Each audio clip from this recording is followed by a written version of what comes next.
Here's two fascinating points about Julius Caesar that you might not know. These are the two principles that he lived by, from the day he was born to the day he died, in the most unceremonious way possible.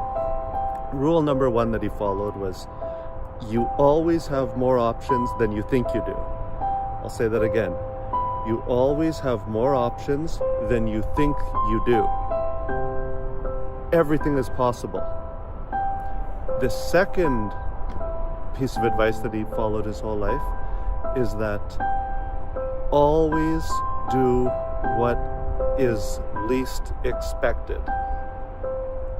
Always do what is least expected. Now you might say, well, that means people would be capable of anything. That's the whole point. When you play by the conventional playbook, there's only so many moves.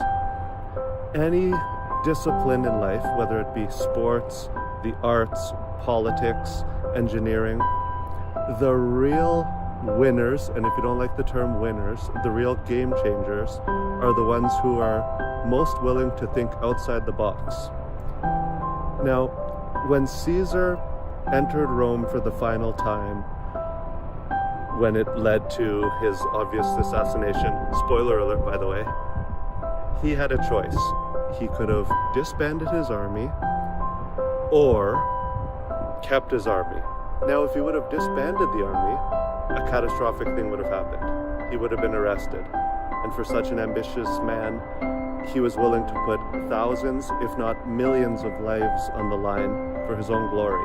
Now, I'm not saying that's good at all. I'm just saying you gotta try to get in the minds of these type of people. How are they capable of such great things or evil things? I'm not saying he's good at all.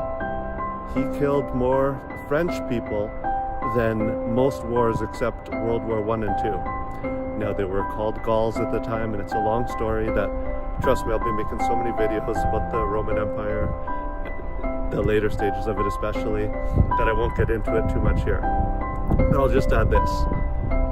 Vercingetorix, who is the king of the Gauls, who fought Caesar, was kept alive by Caesar for 7 years just so Caesar could parade his shackled body through Rome, and then he killed him the next day.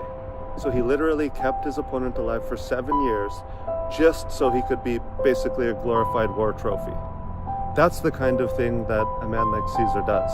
He's extraordinarily dangerous, and there are people like that today. I'm not one of them. I would never put down my own principles in the sake of glory. Anyone who wants to have glory ought to do it the good, honest way, by being smart and working hard. Have a great day.